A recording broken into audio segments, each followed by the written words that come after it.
नमस्कार विद्यार्थी मित्रांनो, ओजेल IAS या आपल्या ऑनलाईन प्लॅटफॉर्मवर तुम्हा सर्वांचं मनापासून स्वागत। आज एक महत्त्वाचा आणि आपल्या अगदी हृदयाजवळचा विषय मी या ठिकाणी एक प्लॅनिंगच्या माध्यमातून डिस्कस करणार आहे। तो विषय असा की कंबाईनची परीक्षा अंदाजित 2024च्या बाबतीमध्ये कधी होऊ शकते अशा पद्धतीचे अनेक मेसेज फोन आपल्या ऑफिशियल नंबरवर आलेले आहे। त्यानंतर काही विद्यार्थी ज्यांना अतिशय कमी काळामध्ये पोस्ट करायचे आहे अशा पद्धतीच्या विद्यार्थ्यांनी 2025च्या स्ट्रॅटेजीच्या संदर्भात सुद्धा विचारणा आपल्या ऑफिशियल नंबरवर केलेली आहे। त्यानंतर मला हे व्हिडिओ बनवणं आणि आपल्यापर्यंत पोहोचवणं हे कुठेतरी क्रमप्राप्त वाटलं। आज पहिल्यांदा आपण एक विषय डिस्कस करणार आहे, ते म्हणजे ज्या विद्यार्थ्यांनी या अगोदर कंबाईनची पूर्व परीक्षा दिली मात्र अजून आता पुढे परीक्षा आहे म्हणताना आपल्याला कुठेतरी भीती वाटते, अशा पद्धतीचे विद्यार्थी देखील आपल्या मेंटरशिपच्या बॅचला आहे। परंतु मेंटरशिपच्या बॅचच्या नंतर त्यांना एक विश्वास आलेला आहे की नक्कीच आपण पुढच्या वर्षीची परीक्षा काय करू शकतो, पास करू शकतो। आपला मोटोच आहे की only one attempt is enough. आपल्याला एकाच सिंगल अटेम्प्ट मध्ये आपल्याला ही परीक्षा पास करायची असेल तर निश्चितपणे या अगोदर या परीक्षा दिलेल्या सगळ्या अधिकारी वर्गांनी कशा पद्धतीने त्याचा रोडमॅप ठेवलेला आहे आणि त्यांनी कशा पद्धतीने अभ्यास करून ती परीक्षा सिंगल अटेम्प्ट मध्ये पास केलेली आहे असे सगळे अधिकारी वर्ग देखील आपल्याला मार्गदर्शन करणार आहे। दुसरी गोष्ट सोबतच त्याचा स्ट्रॅटेजीचा जो पार्ट आहे तो देखील कशा पद्धतीने असणार आहे किंवा कशा पद्धतीने असल्या गेला पाहिजे तरच आपल्याला ती परीक्षा पास करता येते, या सगळ्या संदर्भाने या ठिकाणी मी बोलणार आहे। पहिल्यांदा आपण या सगळ्या सेशन मध्ये याचे अनेक सिरीज आपण पूर्ण कंटिन्यू करणार आहे। त्यातला पहिल्या भागाकडे जात असताना आपण आज हे डिस्कस करणार आहे ते म्हणजे या पूर्व परीक्षेसाठी महाराष्ट्र लोकसेवा आयोगाने काय सिलेबस दिलेला आहे। म्हणजे पहिल्यांदा आपण व्यवस्थित अशा पद्धतीचा सिलेबस आणि सिलेबसचे घटक उपघटक समजून घेऊ। त्यानंतर दुसऱ्या व्हिडिओच्या माध्यमातून त्या वेगवेगळ्या विषयांतर्गत आतापर्यंत झालेल्या सगळ्या पूर्व परीक्षांमध्ये कशा पद्धतीचे प्रश्न विचारलेले आहे त्याचा देखील आढावा घेऊ। म्हणजेच आपण आतापर्यंत काय करणं अपेक्षित होतं आणि काय केलं, काय नाही केलं आणि काय करणं अपेक्षित आहे हे देखील आपण या ठिकाणी काय करणार आहे, चर्चा करणार आहे। आणि एकंदरीत व्यवस्थित अशा पद्धतीची तयारी करून आपण त्या परीक्षेला जाणार आहे।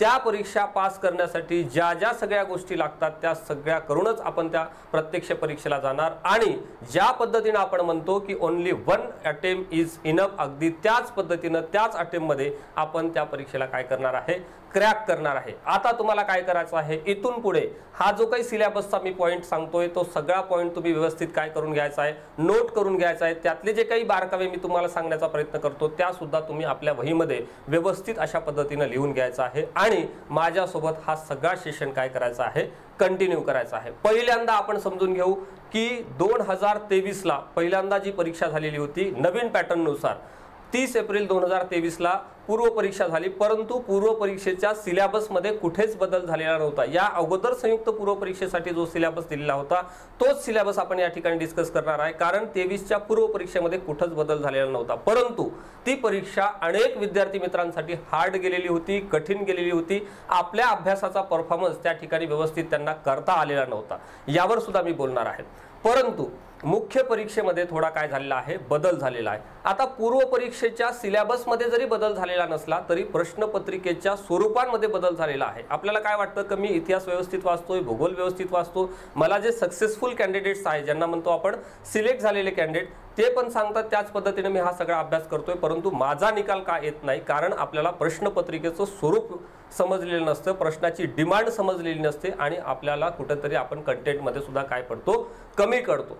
ठीक आहे, ज्या ठिकाणी आपण लॉजिक लावायचं आहे त्या ठिकाणी लॉजिक देखील लावला पाहिजे, ज्या ठिकाणी आपला अनुभव लावायचा आहे त्या ठिकाणी अनुभव देखील लावलेला गेला पाहिजे। परंतु त्या अगोदर सगळ्यात महत्त्वाची गोष्ट जर काय असेल तर ती आहे कंटेंट। त्याच्यासाठी क्वालिटीचाच कंटेंट आपण काय करणं, अभ्यासणं गरजेचं आहे। ते देखील आपण सरते शेवटी ह्या सगळ्या सेशनच्या एंडला समजून घेणार आहे आणि पुढची आपली स्ट्रॅटेजी काय असणार आहे ते देखील मी सर्वात शेवटी तुम्हाला सांगणार आहे। म्हणजेच तुम्हाला काय करायचं आहे, हा सगळा जो लेक्चरचा भाग आहे हा तुम्हाला शेवटपर्यंत माझ्यासोबत काय करायचा आहे, कंटिन्यू करायचा आहे। ज्यांना पुन्हा एकदा सांगतो, ज्यांना येणारी अटेम्प्ट मध्ये पोस्ट हवी आहे किंवा येणारी अटेम्प्ट आपल्याला साठी पोस्ट मिळवून देणारी आहे असं ज्यांचं स्वप्न आहे त्यांनीच कृपया करून हा सगळा सेशनचा भाग काय करा, शेवटपर्यंत कंटिन्यू करा. ज्यांना पुढच्या वर्षी पोस्ट नको आहे तशांनी हा व्हिडिओ इथे स्किप केला आणि आपल्या कामाला लागला तरी काही हरकत नाही. चला तर मग आपण जाऊ आपल्या महत्त्वाच्या मुद्द्याकडे.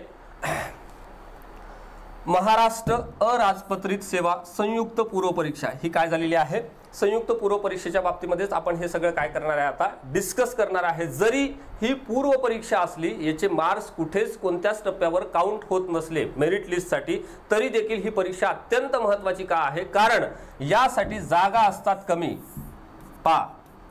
प्रत्येक शब्द लिहून ठेवा. जागा कशा असतात, तुलनेनं कमी आणि स्पर्धा असते जास्त.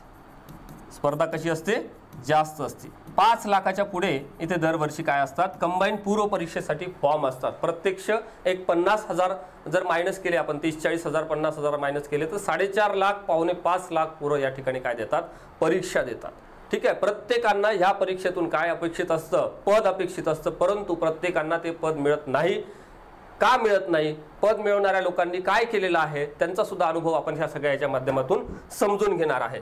चला नेक्स्ट स्लाइडवर दिलेलं आहे की ह्या परीक्षेसाठी महाराष्ट्र लोकसेवा आयोगाने आपल्याला परीक्षेची योजना कशा पद्धतीची असणार आहे हे देखील सांगितलेलं आहे. मुळात पूर्व परीक्षेच्या यामध्ये कुठेच काही बदल झालेला नाही आहे, फक्त इथे स्वरूप काय चेंज झालं ते देखील आपण या ठिकाणी सांगणार आहे. प्रश्नांची संख्या असणार आहे 100.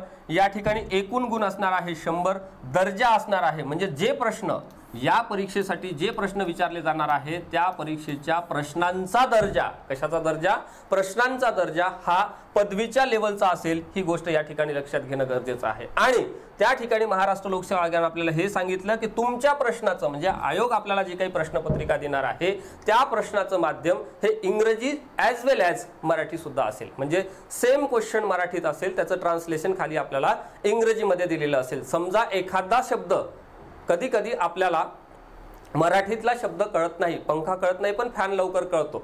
ठीक आहे, तर अगदी तशा पद्धतीचं, दिवा कळत नाही पण लाईट कळतो, अगदी त्या पद्धतीचा प्रश्नपत्रिकेचं या ठिकाणी काय असेल, फॉर्मेट असेल, असं महाराष्ट्र लोकसेवा आयोगाने आपल्याला या ठिकाणी सांगितलेलं आहे. ठीक आहे, म्हणजे आपली गोष्ट काय केलेली आहे, सोपी केलेली आहे. सगळ्यात चॅलेंजिंग जर टास्क काही असेल तर आपण हे जे काही वर्षभरामध्ये अभ्यास करतो, 8 महिने, कोणी 10 महिने, कोणी वर्षभर, कोणी 1.5 वर्ष अभ्यास करतो, साधारण 60 महिन्याचा अभ्यास हा पूर्व परीक्षा पास होण्यासाठी अत्यंत पुरेसा आहे असं मला वाटतं. आणि सगळ्यात महत्त्वाची गोष्ट म्हणजे या ठिकाणी 1 तासाचा कालावधी दिलेला आहे. 1 तासामध्ये आपल्याला 100 प्रश्न काय करायचे आहे, व्यवस्थित वाचायचे आहे. व्यवस्थित काय करायचे आहे, वाचायचे आहे आणि उत्तराला गोल करायचा आहे. ही सगळी परीक्षा ही कशी आहे, ऑब्जेक्टिव्ह बेसची आहे. ही गोष्ट या ठिकाणी लक्षात घ्या. एक प्रश्न असेल आणि त्याला 4 पर्याय दिलेले असेल. MCQ बेसची, मल्टिपल चॉईस क्वेश्चनची ही काय असेल, परीक्षा असेल, असं महाराष्ट्र लोकसेवा आयोगाने आपल्याला ह्या परीक्षा योजनेच्या संदर्भामध्ये सांगितलेलं आहे. नेक्स्ट बघा, वस्तुनिष्ठ बहुपर्यायी म्हणजेच MCQ बेसची ही परीक्षा असेल. इथपर्यंतच्या गोष्टी मला असं वाटतं की तुम्हाला व्यवस्थित पद्धतीने क्लिअर झालेल्या आहे. आपण जी परीक्षा फोकस करतो किंवा ज्या परीक्षेचा अभ्यास करतो त्या परीक्षेबद्दलचं संपूर्ण ज्ञान, संपूर्ण क्लॅरिटी आपल्याकडे लागतं. अनेक विद्यार्थ्यांशी संवाद माझा दररोज होत असतो, का अनेक विद्यार्थ्यांचे दरवर्षीच्या समस्या त्याच आहे की त्या परीक्षेच्या बाबतीमध्ये आपल्याला काय नाही आहे, क्लॅरिटी नाही आहे, व्यवस्थित सिलेबस माहीत नाही, परीक्षा योजना माहीत नाही आहे, प्रश्न कशा पद्धतीचे येतात ते माहीत नाही आहे, प्रश्नपत्रिकेचा दर्जा कशा पद्धतीचा असतो हे देखील माहीत नाही आहे. आणि मग आपण काय करत असतो, टप्प्याटप्प्याने मोघममध्ये त्याचा अभ्यास करत असतो. असं या ठिकाणी अपेक्षित नाही आहे. ही गोष्ट या ठिकाणी लक्षात घ्या. चला नेक्स्ट लेवलला आपण पाहू की या सगळ्या परीक्षांसाठी महाराष्ट्र लोकसेवा आयोगाने निगेटिव्ह मार्किंगची सिस्टीम दिलेली आहे. म्हणजे एखादा प्रश्न चुकला तर आपल्याला मिळालेल्या गुणांच्या माध्यमातून काही गुण काय होणार आहे, कमी होणार आहे. त्याचं पर्सेंटेज काय पद्धतीने आहे किंवा कशा पद्धतीचं आहे ते देखील आपण या ठिकाणी समजून घेऊ. जे आयोगाने दिलं तेच मी या ठिकाणी तुम्हाला सांगतोय. बघा, प्रत्येक चुकीच्या उत्तरासाठी 25% किंवा 1/4 एवढे गुण एकूण गुणांमधून वजा किंवा कमी केले जातील. म्हणजे तुम्हाला जे काही गुण मिळालेले आहेत त्या गुणांमधून तुमचे जेवढे प्रश्न चुकलेले आहेत त्याच्या 1/4 या ठिकाणी काय होणार आहे, कमी होणार आहे. एखाद्या प्रश्नाची एकापेक्षा अधिक उत्तरे दिली असल्यास, एखादा प्रश्न आहे की ज्याची संभाव्यता आहे 2 उत्तर आपण दिलेले आहे, अथवा ज्या उमेदवाराने उत्तर पत्रिकेत पूर्ण वर्तुळ चिन्हांकित केले नसेल, म्हणजे आपल्याला सांगितलेलं आहे की असा गोल दिलेला आहे आणि आपण त्याला काहीतरी असा अर्धा चंद्रकोर आपला अशा पद्धतीचा गोल केलेला असेल तर याला काय झालेलं आहे, हे रॉंग असेल असं महाराष्ट्र लोकसेवा आयोगाने सांगितलेलं आहे, ते चुकीचं समजण्यात येईल. त्या प्रश्नांच्या उत्तराकरिता देखील 1/4 म्हणजेच 25% काय होईल, मायनस होईल. एखादा गोल तुम्ही असा केला आणि जरी त्याचं उत्तर काय असेल, ऍक्च्युअल बरोबर असेल, परंतु तुम्ही व्यवस्थित गोल केलेला नाही, म्हणून महाराष्ट्र लोकसेवा आयोग तुम्हाला याला काय समजेल, चुकीचं समजेल, तुम्हाला योग्य उत्तर समजणार नाही. इतकी देखील काळजी आपल्याला घ्यावी लागते. तुम्ही ज्या विद्यार्थ्यांसोबत अभ्यास करताय, ज्या सिनियर विद्यार्थ्यांसोबत अभ्यास करताय, त्यांच्या देखील अशा पद्धतीच्या चुका झालेल्या आहे. मला देखील अनेक विद्यार्थी दररोज भेटतात आणि ते सांगतात की सर माझी थोडीशी सिली मिस्टेक झाली, माझी व्यवस्थित ते गोल करताना प्रश्न व्यवस्थित गोल झाले नाही, किंवा ज्या प्रश्नाला गोल करायचं होतं किंवा ज्या प्रश्नाचं उत्तर 3 गोल करणं अपेक्षित होतं त्या ठिकाणी मी घाई गडबडीत 4 गोल करून आलो आणि फायनली माझा 1-2 प्रश्नांनी निकाल गेला. असे कितीतरी प्रश्न आतापर्यंत माझ्या पुढे आलेले आहे.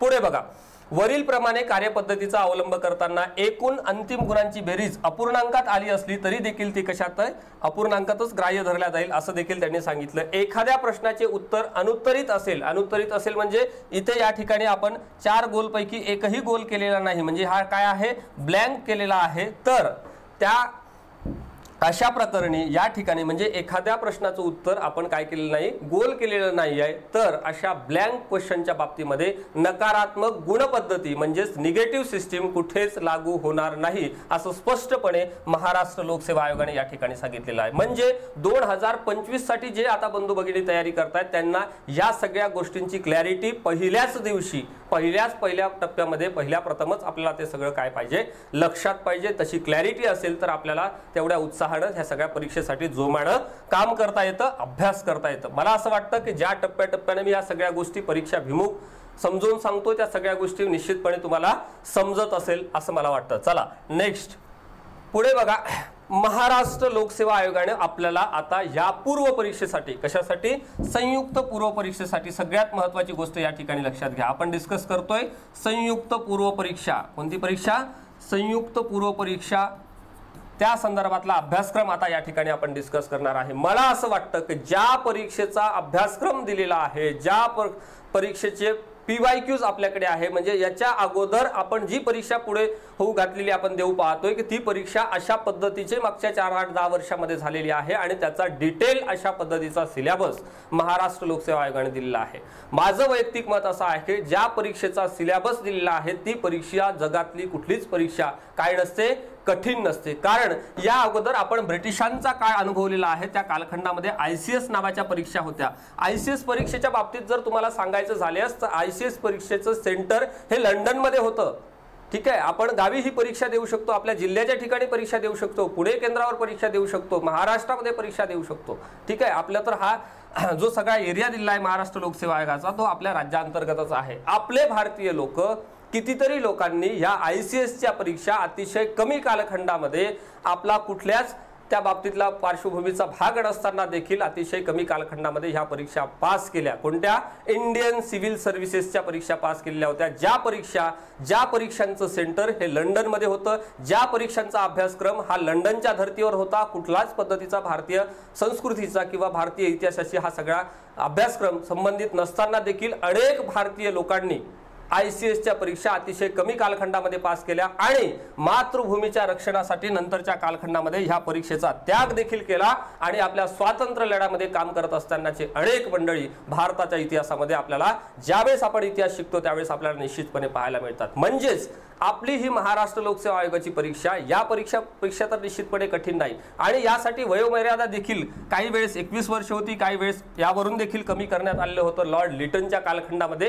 ही वयोमर्यादा 19 पर्यंत आणलेली होती. म्हणजे वयाच्या 19 वर्षानंतर ही परीक्षा आपल्याला देताच येणार नाही अशा पद्धतीची जाचक अट ब्रिटिशांनी टाकलेली होती. तरी देखील अत्यल्प वयामध्ये भारतीय मंडळींनी या परीक्षेमध्ये चांगल्या रँकने पास झाल्याचा सुद्धा इतिहास आपल्याला एक भारतीय म्हणून समजून घ्यायला पाहिजे आणि तो शिकायला देखील पाहिजे, त्यातून प्रेरणा देखील घ्यायला पाहिजे. ब्रिटिशांना प्रश्न पडलेला होता की ही भारतीय मंडळी म्हणजे कोण आहे. ठीक आहे, म्हणून आपण आपल्या जगामध्ये जर विचार केला तर भारताला आपण माता म्हणतो आणि माता ही पृथ्वीपेक्षा श्रेष्ठ आहे असं म्हणतो. का म्हणतो, कारण भारताचा इतिहास अगदी तशा पद्धतीचा असला, हे गोष्ट आपल्याला या ठिकाणी लक्षात येतं. तशा पद्धतीचा प्रेरणादायी इतिहास हा भारताला लाभलेला आहे. आता आपण संयुक्त पूर्व परीक्षेचा अभ्यासक्रम समजून घेत असताना टप्प्याटप्प्याने मुळात या ठिकाणी महाराष्ट्र लोकसेवा आयोगाने आपल्याला कोणकोणते विषय दिलेले आहेत ते पहिल्यांदा या ठिकाणी बघू. किती विषयांचा आराखडा आपल्याला ह्या पूर्व परीक्षेसाठी दिलेला आहे आणि नेक्स्ट लेवलला आपण या ठिकाणी बघू की ह्या सगळ्या विषयावर आतापर्यंत प्रिव्हियस इयर क्वेश्चनमध्ये कशा पद्धतीचे प्रश्न विचारलेले आहे, सोबतच ते कोणत्या घटकांतर्गत येतात, ते कोणत्या उपघटकांतर्गत येतात, सातत्यानं कोणकोणते प्रश्न रिपीट झालेले आहे, कोणकोणते घटक रिपीट झालेले आहे, कोणकोणते उपघटक रिपीट झालेले आहे, या सगळ्या गोष्टींचा आढावा आपण ह्या अभ्यासक्रम या बाबतीमध्ये पाहणार आहे. आता आपण समजून घेऊ की महाराष्ट्र लोकसेवा आयोगाने आपल्याला किती विषय आणि कोणते घटक दिलेले आहेत. चला नेक्स्ट बघा. पहिला विषय येतो या ठिकाणी सामान्य क्षमता चाचणी. ज्या परीक्षेचं नाव, ज्या प्रश्नपत्रिका आपण सोडवतो त्याला सांगितलेलं आहे की जनरल. प्रश्न कसे असेल? जनरल असेल, सोबतच त्याचा दर्जा काय असेल? पदवी असेल, असं आपल्याला या ठिकाणी सांगितलेलं आहे, जे आपण अगोदरच डिस्कस केलेलं आहे. या ठिकाणी सांगितलेलं आहे की तुम्ही इतिहास या विषयाचा अभ्यास करा आणि त्यात त्यांनी सांगितलेलं आहे आधुनिक भारताचा, विशेषतः कोणाचा इतिहास? महाराष्ट्राचा इतिहास. म्हणजे आपल्याला मॉडर्न इंडिया पाहत असताना युरोपियनांच्या आगमनापासून देशाच्या स्वातंत्र्यापर्यंतचा जो इतिहास आहे त्याला आपण आधुनिक भारताचा इतिहास आपल्या ह्या परीक्षेच्या दृष्टिकोनातून म्हणतो. त्याच कंटेम्पररी एजमध्ये महाराष्ट्रामध्ये कोणकोणत्या कालखंडामध्ये कोणकोणत्या व्यक्तींनी काम केलं, महाराष्ट्रामध्ये स्वातंत्र्य लढ्याच्या दरम्यानच्या स्थितीमध्ये कशा पद्धतीची स्थिती राहिलेली आहे, क्रांतिकारकांचं कार्य देश विदेशामध्ये होत असताना महाराष्ट्राचा रोल काय राहिलेला आहे, यावर देखील सातत्यानं प्रश्न आपल्याला पाहायला मिळतात ज्यावेळेस आपण PYQ काय करतो? ॲनालिसिस करतो. परंतु हे एक ओळीचा जरी सिलेबस दिसलेला असला तरी नेक्स्ट लेवलला आपण ज्यावेळेस PYQचं ॲनालिसिस पाहू त्यावेळेस मी तुम्हाला हेही सांगणार आहे की यातल्या कोणकोणत्या घटकांवर कशा पद्धतीनं प्रश्न विचारलेले आहेत. म्हणजे आपल्याला काय करायचं आहे? आधुनिक भारत देखील अभ्यासायचा आहे आणि महाराष्ट्राचा इतिहास देखील अभ्यासाचा आहे. परंतु PYQचं ॲनालिसिस जर आपण केलं 2018 पासून 2023 पर्यंतचे जर प्रश्न आपण पाहिले तर ह्या सगळ्या प्रश्नपत्रिकांमध्ये आपल्याला सातत्यानं समाज सुधारकांच्या कार्यांवर, त्यांच्या संस्था संघटनांवर, त्यांच्या वृत्तपत्रांवर देखील प्रश्न विचारल्याचं आपल्याला या ठिकाणी लक्षात येतं. जरी या सिलेबसच्या ओळीमध्ये समाज सुधारक असा शब्द उल्लेख कुठेच दिसत नसला तरी महाराष्ट्र लोकसेवा आयोगानं समाज सुधारकांच्या बाबतीमध्ये सातत्यानं प्रश्न विचारल्याचा इतिहास आपल्याला या ठिकाणी पाहायला मिळतो. म्हणजेच आपल्याला काय करायचं आहे? आधुनिक भारताचा, विशेषतः महाराष्ट्राचा अभ्यास करत असताना त्या कालखंडामध्ये, त्या कंटेम्पररी एजमध्ये होऊन गेलेले सगळे समाज सुधारक सुद्धा काय करायचे आहे? अभ्यासायचे आहे. नेक्स्ट लेवलला हेही सांगेल की कोणते समाज सुधारक आपल्याला फिक्स मार्क देणारे आहेत, त्यातला कोणता भाग आपण परीक्षेच्या दृष्टिकोनातून वाचणं गरजेचं आहे हे देखील मी या ठिकाणी काय करणार आहे? सांगण्याचा निश्चितपणे प्रयत्न करणार आहे. चला दुसऱ्या विषयाकडे जाऊ. नेक्स्ट सब्जेक्ट आहे भूगोल. आता भूगोलामध्ये काय काय दिलेलं आहे बघा. भूगोलामध्ये दिलेला आहे की महाराष्ट्राच्या भूगोलाच्या विशेष अभ्यासासह जो कोणता घटक पुढे डिस्कस केलेला आहे आयोगाने तो सगळा घटक आपल्याला महाराष्ट्र जिओग्राफीच्या अँगलने पाहायचा आहे. ही गोष्ट तेवढीच महत्त्वाची आहे. यात दिलेला आहे पृथ्वी. पृथ्वीच्या बाबतीमध्ये आपल्याला प्रश्न असेल. त्यानंतर जगातील महत्त्वाचे विभाग, त्यानंतर हवामान, अक्षांश, रेषांश या ठिकाणी सांगितलेला आहे. महाराष्ट्रातील जमिनीचे प्रकार, इथे स्पष्ट सांगितलं की महाराष्ट्राच्या जमिनीचे प्रकार म्हणजेच आपल्याला महाराष्ट्राच्या कोणकोणत्या भागामध्ये कशा पद्धतीची जमीन आढळते यावर प्रश्न येणार म्हणजे येणार. हे आपल्याला डोक्यामध्ये काय झालं पाहिजे? फिक्स झालं पाहिजे. नेक्स्ट लेवलला पहा. या ठिकाणी काय सांगितलेलं आहे? पर्जन्यमान म्हणजे महाराष्ट्राच्या कोणकोणत्या भागामध्ये कशा पद्धतीचं पर्जन्य पडतं, त्याचं प्रमाण कशा पद्धतीचं आहे, उन्हाळ्यामध्ये कुठे पाऊस पडतो, पावसाळ्यामध्ये कुठे पाऊस पडतो, हिवाळ्यामध्ये कुठे पाऊस पडतो, तो महाराष्ट्रातला कोणकोणता भाग आहे, तिकडे पीक पद्धती कशा पद्धतीची आहे, त्यातले देखील प्रमुख पीक कोणते आहे, कोकणात गेलं तर कोणते पीक आहे, तिकडे जमीन कशा पद्धतीची आहे, विदर्भ मराठवाड्यामध्ये प्रदेश कसा आहे, तिकडे कोणकोणते पीक आहे, यावर आपल्याला या ठिकाणी काय विचारणार आहे? प्रश्न देखील विचारणार आहे. ही गोष्ट या ठिकाणी लक्षात घ्या. त्यानंतर महत्त्वाची शहरं, ज्या शहरांमध्ये मेट्रो असेल, काही महत्त्वाचे उद्योगधंदे असेल, काही शहरांमध्ये कृषी विद्यापीठ असेल, ठीक आहे, महाराष्ट्रामध्ये 4 कृषी विद्यापीठ आहे आपल्याला सर्वांना माहित आहे, तर अशा प्रमुख शहरांवर देखील या ठिकाणी प्रश्न विचारणार आहे. त्यानंतर सोबतच प्रमुख नद्यांवर, नद्या देखील पूर्ण नाही तर प्रमुख नद्यांवर या ठिकाणी प्रश्न विचारला जातो. 2019च्या अगोदरपर्यंत जर आपण पूर्व परीक्षा पाहिल्या तर सगळ्यात जास्तीत जास्त नद्या ह्या खानदेश आणि विशेषतः कोकणातल्या नद्यांवर प्रश्न होता. परंतु 2019च्या पूर्व परीक्षेनंतर ट्रेंड आपण पाहिला तर त्या ठिकाणी कुठेतरी विदर्भातल्या छोट्या मोठ्या नदींवर देखील प्रश्न विचारल्याचा आपल्याला या ठिकाणी पाहायला मिळते. चला नेक्स्ट लेवलला महत्त्वाचे उद्योगधंदे इत्यादी असं या ठिकाणी यांनी सांगितलेलं आहे. म्हणजे हे सगळे डॉट प्रश्न विचारणारे घटक या ठिकाणी त्यांनी काय करून दिलेले आहे? आपल्याला उपघटकांतर्गत दिलेली आहे, ही गोष्ट या ठिकाणी लक्षात घ्या. म्हणजे पूर्व परीक्षेचा अभ्यास करत असताना आपल्याला महाराष्ट्रातल्या उद्योगधंद्यांवर प्रश्न येणार आहे, भारतातल्या महत्त्वाच्या उद्योगधंद्यांवर प्रश्न येणार आहे, सोबतच महाराष्ट्राच्या आणि भारतातल्या प्रमुख नद्यांवर प्रश्न येणार आहे, प्रमुख पीक पद्धतीवर प्रश्न येणार आहे, जमीन व्यवस्थेवर प्रश्न येणार आहे, म्हणजे कोणत्या भागामध्ये कशा पद्धतीची जमीन आहे आणि पर्जन्य कशा पद्धतीचं असतं, या सगळ्या भागावर प्रश्न येणार आहे भूगोलांतर्गत. हे आपल्याला काय झालेलं आहे, फिक्स झालेलं आहे असं मला वाटतं. चला नेक्स्ट लेवलला तिसरा सब्जेक्ट अर्थव्यवस्था. अर्थव्यवस्था म्हणत असताना आपल्याला पूर्ण जगभरातल्या वेगवेगळ्या देशांच्या अर्थव्यवस्थेचा अभ्यास करायचा नाही आहे, हे पहिल्यांदा या ठिकाणी लक्षात घ्या. त्या ठिकाणी त्यांनी दिलेला आहे इंडियन इकॉनॉमी. त्यात सुद्धा काहीतरी महत्त्वाचे टॉपिकच आपल्याला या ठिकाणी करायचं आहे. फापट पसारा पूर्ण भारताच्या अर्थव्यवस्थेचा अभ्यास करून देशाच्या पंतप्रधानाला आपल्याला सल्लागार व्हायचं नाही आहे. या ठिकाणी आपल्याला हे फक्त परीक्षा पास करण्यापुरतंच अर्थशास्त्र समजायचं आहे.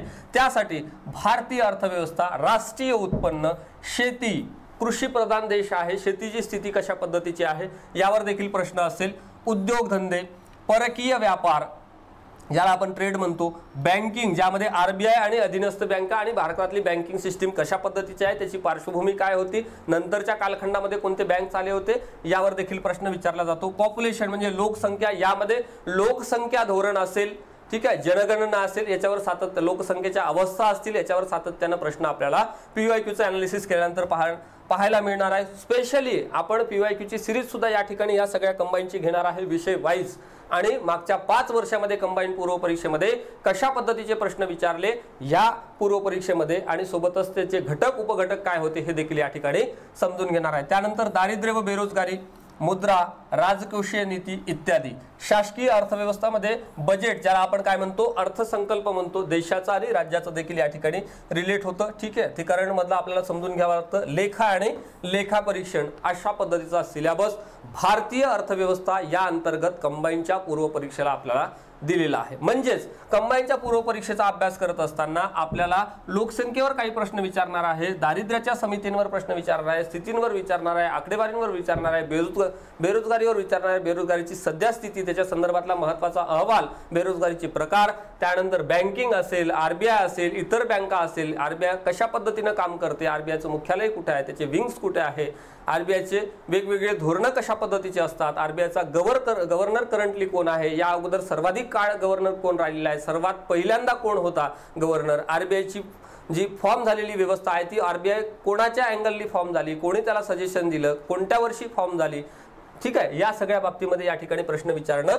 अपेक्षित आहे. व्यापारामध्ये देखील भारताचा व्यवहार हा इतर राष्ट्रांशी कशा पद्धतीने राहिलेला आहे, कोणकोणते वस्तू किंवा सेवा आपण इतर लोकांना व्यापारामध्ये काय करतो, निर्यात करतो, आणि आपली आयात आणि निर्यातीची स्थिती दरवर्षी कशा पद्धतीने बदलत गेलेली आहे, कोणकोणत्या वस्तूंच्या बाबतीमध्ये कशा पद्धतीचा ट्रेंड बदलता दिसतोय, या सगळ्या स्थितीवर आपल्याला या ठिकाणी प्रश्न विचारणं अपेक्षित आहे. चला नेक्स्ट.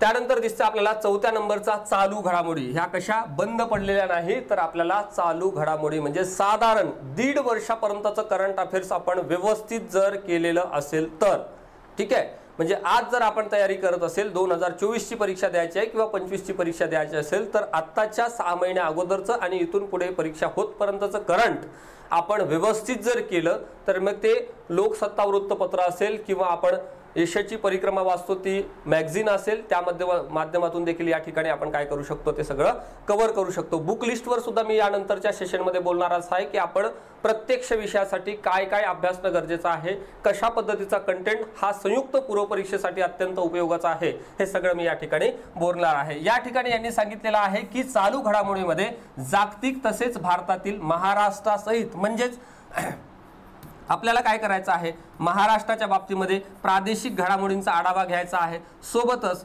भारतात घडणाऱ्या महत्त्वाच्या घडामोडींचा आढावा घ्यायचा आहे, आणि सोबतच ज्याला आपण काय म्हणतो जागतिक लेवलवरच्या महत्त्वाच्या घडामोडी म्हणजेच ग्लोबल लेवलवरच्या ज्या काही घडामोडी आहेत त्या सगळ्यांचा आढावा आपल्याला या ठिकाणी घ्यायचा आहे. म्हणजे महत्त्वाच्या व्यक्तींचं निधन असेल, महत्त्वाच्या नेमणुका असतील, त्यानंतर महत्त्वाचे पुरस्कार असतील, वेगवेगळ्या राज्यातले महत्त्वाचे योजना असतील, महाराष्ट्र सरकारनं राबवलेल्या योजना असतील, अलीकडच्या काळातले महत्त्वाचे सायन्स अँड टेक्नॉलॉजीमधले इनोव्हेशन असतील, या सगळ्यांवर PYQ जर आपण बघितले तर आपल्याला प्रश्न दिसतात. तशाच पद्धतीचा ट्रेंड फॉलो करून आपण पुढे अभ्यास करणं या ठिकाणी गरजेचं आहे, ही गोष्ट या ठिकाणी लक्षात घ्या. यावर देखील मी पुन्हा काय करणार आहे, डिटेलमध्ये बोलणार आहे. तुमच्यासाठी काही यूट्यूबला फ्री सेशन सुद्धा या करंट अफेअर्सचे मी लवकरच घेऊन येणार आहे, ही गोष्ट मी या ठिकाणी तुम्हाला सांगू इच्छितो. चला नेक्स्ट लेवलला पुढे बघा. राज्यशास्त्र, यामध्ये आपल्याला भारतीय राज्यघटनेचा अभ्यास करायचा आहे. कशाचा अभ्यास करायचा आहे? भारतीय राज्यघटनेचा अभ्यास करायचा आहे. राज्यघटनेची पार्श्वभूमी काय होती, कशा पद्धतीने घटना निर्मितीची प्रक्रिया चालली, भारतीय राज्यघटनेचे शिल्पकार आपण डॉक्टर बाबासाहेब आंबेडकरांनाच का म्हणतो, इतर कोणकोणते मंडळी त्यांच्यासोबत कामाला होते, मसुदा समितीचं काम काय होतं, स्थायी समितीचं काम काय होतं, इतर समित्यांनी कशा पद्धतीने काम केलं, मग ती घटना कधी लागू झाली, त्या घटनेनुसार इतर जी काही व्यवस्था आहे, संसद असेल, महत्त्वाचे आयोग असतील, ज्यामध्ये निर्वाचन आयोग यावर्षी थोडा काय होता, निवडणुकांमुळे चर्चेत होता, तर त्यावर्षी एखादा प्रश्न बनू शकतो. म्हणजे नेक्स्ट कंबाईनच्या प्रश्नपत्रिकेत आपल्याला निर्वाचन आयोगावर प्रश्न येऊ शकतो, असं आपल्याला कधी कळेल, ज्यावेळेस हे सगळं डिटेलमध्ये आपल्याला सिलेबस कळेल. त्यानंतर या ठिकाणी ग्रामीण आणि शहरी प्रशासन व्यवस्था ग्रामीण भागामध्ये आणि शहरी भागामध्ये कशा पद्धतीची असते, यावर देखील प्रश्न विचारले जातात. आणि सोबतच पंचायत राज घटकावर देखील या ठिकाणी त्यामध्ये 73वी घटना दुरुस्ती आणि 74वी घटना दुरुस्तीवर देखील या ठिकाणी प्रश्न विचारणं अपेक्षित आहे, ही गोष्ट या ठिकाणी लक्षात घ्या. ठीक आहे, 73वी घटना दुरुस्ती आणि सोबतच 74वी घटना दुरुस्ती या ठिकाणी लक्षात घेणं गरजेचं आहे. ग्रामीण भागातलं आणि शहरी भागातलं प्रशासन देखील कशा पद्धतीनं चालतं, ठीक आहे, त्या ठिकाणी कोण प्रमुख असतो, त्यांना अधिकार आणि जबाबदाऱ्या काय काय दिलेल्या आहे, हे देखील आपल्याला या ठिकाणी ह्या राज्यघटना अंतर्गत येणारच आहे. ठीक आहे, भारताच्या राज्यघटनेचा पूर्ण अभ्यासक्रम आपल्याला या ठिकाणी दिलेला आहे. आता या सगळ्या घटनांच्या बाबतीत जर आपण PYQ पाहिले तर सातत्यानं कोणकोणत्या घटकांवर प्रश्न विचारलेला आहे, पुढे देखील आपल्याला कोणकोणते घटक पाहणं गरजेचं आहे, हे ज्यावेळेस आपण PYQचं अनालिसिस करू त्याची देखील सिरीज मी घेऊन येतो, तुम्ही कुठलीच काळजी करू नका. ठीक आहे, त्यावेळेस आपल्याला क्लिअर कळेल की निश्चितपणे आपल्याला काय आयोग विचारते आणि आपण काय करणं अपेक्षित आहे. त्यानंतर आयोगाने सांगितलेलं आहे पुढचा सब्जेक्ट तुम्ही अभ्यासात, तो म्हणजे कोणता, सामान्य विज्ञान. काय सांगितलेलं आहे? सामान्य विज्ञान, जनरल सायन्स. आता या ठिकाणी आपल्याला सांगितलेलं आहे की तुम्हाला ॲडव्हान्स लेवलवरचं सायन्स आम्ही विचारणार नाही आहे. आम्ही काय विचारणार आहे, बेसिक दैनंदिन जीवनात घडत गेलेल्या गोष्टींवर आधारित असलेलं हे जनरल विज्ञान, ज्याला आपण सामान्य विज्ञान म्हणतो, ते शालेय पुस्तकं जरी आपण व्यवस्थित केले, 5वी ते 12वी पर्यंतचे जर पुस्तक व्यवस्थित आपण केले किंवा तशा पद्धतीचा बेस जर आपला चांगला असेल तर जवळपास 85 ते 90% प्रश्नांची उत्तरं हे या पूर्वपरीक्षेमध्ये आपल्याला काय करता येतात, टॅकल करता येतात. हे आपल्याला PYQ पाहिल्यानंतर लक्षात येतं. आता त्यामध्ये त्यांनी काय सांगितलं, फिजिक्स सांगितलं. कोणतं फिजिक्स? आपलं फिजिक्स जनरल. ठीक आहे, क्वांटम फिजिक्स नाही. भौतिकशास्त्र, रसायनशास्त्र, प्राणीशास्त्र, त्यानंतर वनस्पतीशास्त्र आणि आरोग्यशास्त्र, हायजीन, अशा पद्धतीने या ठिकाणी आपल्याला काय दिलेले आहे, टॉपिक दिलेले आहे. म्हणजे याचा आपण काय करायचा, PYQचं अनालिसिस करायचं. PYQचं अनालिसिस कसं करायचं हे देखील मी तुम्हाला सांगतो. आता ह्या PYQ 2018 पासून 2023 पर्यंत जर आपण पाहिले तर आपल्याला लक्षात येतं की फिजिक्सवर किती प्रश्न विचारले, त्यातल्या गणितांवर प्रश्न कसे विचारले, रसायनशास्त्रावर प्रश्न कसे विचारले, प्राणीशास्त्रांवर प्रश्न कसे विचारले, वनस्पतीशास्त्रांवर प्रश्न कसे विचारले, आरोग्यशास्त्रांवर प्रश्न कसे विचारले. मधल्या काळात कोरोनासारखा आजार, ठीक आहे, कोरोनासारखा आजार भारताला आणि जगाला चिंतेत टाकणारी एक बाब होती, त्यावर काही प्रश्न विचारले का, तशा विषाणूजन्य आजारांवर प्रश्न विचारले का, किंवा रोग आणि त्यांचे जे औषध आहे त्यांच्या शोधावर प्रश्न विचारले का, हे सगळे आपल्याला PYQ पाहिल्यानंतर या ठिकाणी लक्षात येतं. परंतु एक गोष्ट लक्षात घ्या, जे सायन्स आपल्याला विचारणार आहे ते कसं असेल, बेसिक असेल आणि सामान्य अशा पद्धतीचं असेल, ही गोष्ट या ठिकाणी लक्षात घ्या. परंतु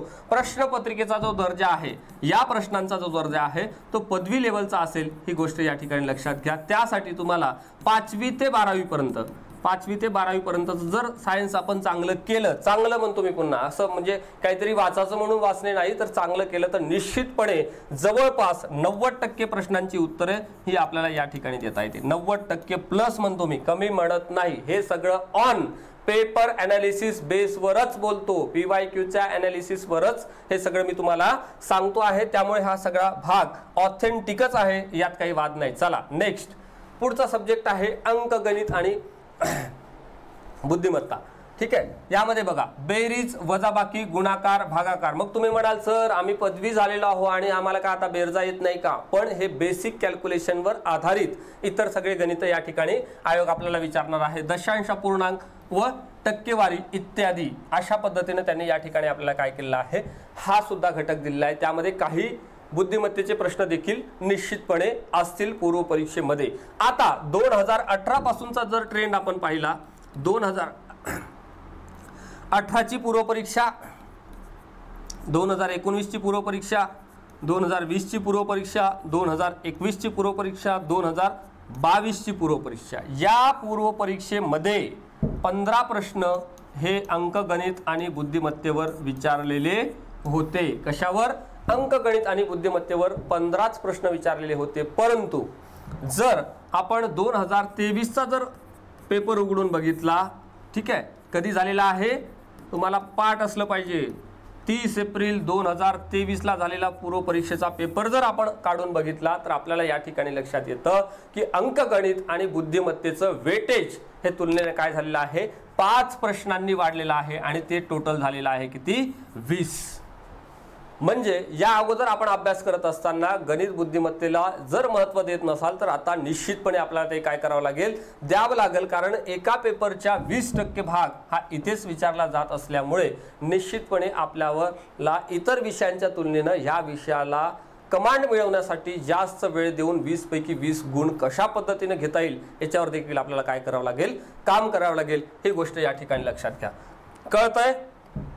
मला असं वाटतं की हा सगळा भाग टप्प्याटप्प्याने तुम्हाला निश्चितपणे समजत असेल आणि एक पुढच्या सगळ्या परीक्षांच्या बाबतीतली क्लॅरिटी देखील निश्चितपणे येत असेल. चला नेक्स्ट, पुढे आहे बुद्धिमापन चाचणी. उमेदवार किती लवकर व अचूकपणे, आता समजा एखादा तुम्ही गणिताचं उत्तर काढत आहे खूप फास्ट, चला लगेच उत्तर आलं, पण ते कसं असलं पाहिजे, अचूक असलं पाहिजे. म्हणजे विद्यार्थी त्यांना उमेदवार असा लागतो की जो लवकर सुद्धा डिसिजन घेईल आणि सोबतच कसा घेईल, अचूक घेईल, रॉंग घेणार नाही. रॉंग घेणारे लोक शासनाला लागत नाही. शासनाला हुशार, करेक्ट, विदिन सेकंदात काम करणारे लोक लागतात. म्हणून 5 लाख लोकांमधून 5000 लोकच त्या ठिकाणी दरवर्षी आयोग काय करते, घेतच असते. ठीक आहे, विचारू शकते आणि ते आजमावण्यासाठी तशा पद्धतीचे प्रश्न या ठिकाणी दिलेले असणार आहे बुद्धिमापन चाचणीमध्ये. ठीक आहे, अंकगणित आणि बुद्धिमत्तेचे मिळून 2023च्या परीक्षेपासून जर आपण बघितलं तर साधारण 20 प्रश्न या ठिकाणी विचारले जात आहे. अजूनपर्यंत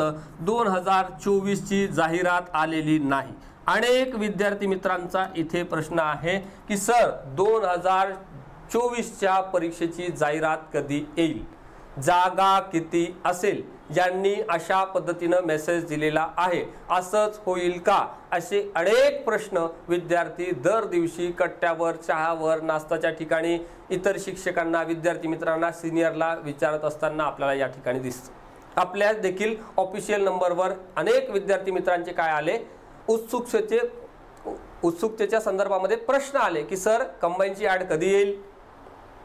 ठीक आहे, त्यानंतर कंबाईनच्या जागा किती असेल, PSI किती असेल, मला यावर्षी वर्दी मिळेल का, निश्चित मिळेल, काही काळजी करू नका. ठीक आहे, त्यासाठी आपली संपूर्ण ओजेल IAS ची टीम तुमच्या ह्या सगळ्या परीक्षेच्या बाबतीमध्ये तुम्हाला वेळोवेळी प्रत्येक टप्प्यावर पेड गायडन्स असेल, फ्री गायडन्स असेल, आपल्याकडून दोन्ही गायडन्स चालू असतं, पेड सुद्धा असतं आणि फ्री सुद्धा असतं, ते दोन्ही त्या ठिकाणी तुम्हाला चालू असणार आहे. आता 2024 ची जर स्थिती पाहिली तर आपण निश्चितपणे 23 पेक्षा देखील जागांची संख्या ही जास्त राहण्याची शक्यता दाट आहे. ठीक आहे, कारण तेवढ्या मोठ्या प्रमाणामध्ये शासनामध्ये वॅकन्सीज आपल्याला दिसत आहेत. ठीक आहे, आणि शासन सुद्धा म्हणते की भरपूर साऱ्या जागा या काय आहे, रिक्त आहेत. येणाऱ्या काळात अनेक रिटायरमेंट्स बाकी आहे नोव्हेंबर-डिसेंबर मध्ये. याचा एक अंदाजित आकडा घेतला तर आपण निश्चितपणे 2023 पेक्षा 2024 मधली स्थिती ही अत्यंत चांगली असेल. समजा काही मार्काने 2023 मध्ये आपलं हुकलेलं असेल तर निश्चितपणे आपल्या ह्या ऑफिसला तुम्ही भेट द्या आणि सोबतच आपल्या मार्गदर्शनाचा लाभ घ्या आणि नेक्स्ट अटेम्प्ट मध्ये तुम्ही ही परीक्षा काय करा, क्रॅक करा. त्या परीक्षेसाठी, ती परीक्षा क्रॅक करण्यासाठी जे काही लागेल ते सगळं आपली टीम देण्यासाठी तुम्हाला काय आहे, कटिबद्ध आहे. ठीक आहे, आणि जी मंडळी 2025 साठी तयारी करताय त्यांच्यासाठी अजून एक शुभवार्ता सांगतो, ती म्हणजे महाराष्ट्राचे उपमुख्यमंत्री देवेंद्रजी फडणवीस यांनी सभागृहामध्ये सांगितलेलं होतं, त्यासाठी अनेक लोकांनी पाठपुरावा केलेला होता. ठीक आहे, तो पाठपुरावा असा केलेला होता की ज्या गट क च्या परीक्षा आहे, कोणत्या परीक्षा आहे?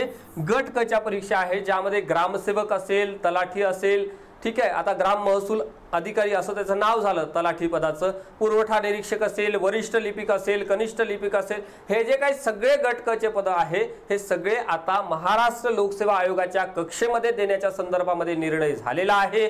तशा पद्धतीची घोषणा महाराष्ट्र सरकारकडून झालेली आहे. त्या अगोदरच महाराष्ट्र लोकसेवा आयोगाने म्हणजे एमपीएससीने शासनाला पत्र लिहून कळवलेलं आहे की तसा जर तुमचा प्रस्ताव आमच्याकडे आला तर निश्चितपणे आम्ही तो स्वीकार करू आणि आम्ही त्या परीक्षा पारदर्शक पद्धतीनं अतिशय कमी कालखंडामध्ये पार पाडून निकाल लावू, अशा पद्धतीचं आश्वासन देखील आणि तशा पद्धतीचं पत्र देखील महाराष्ट्र लोकसेवा आयोगाने राज्य सरकारला दिलेलं आहे. म्हणजेच आता इथून पुढे म्हणजे 2025 पासूनच्या ज्या जाहिराती असतील 23चा रेकॉर्ड 24 मोडेल आणि 24चा रेकॉर्ड 25 देखील मोडेल, म्हणजे 2025 पासून गट ब आणि गट क आणि इतर ज्या काही परीक्षा आहे त्यांची संख्या ही वाढलेली आपल्याला दिसेल. ही गोष्ट या ठिकाणी लक्षात आपल्याला घ्यायची आहे. त्यासाठी 2024 साठी जी मंडळी तयारी करत आहे, 2025 साठी जी मंडळी तयारी करत आहे त्यांच्यासाठी आपण एक अभिनव आणि चांगला अशा पद्धतीचा रिझल्ट देणारा प्रोग्राम या ठिकाणी काय करतो आहे,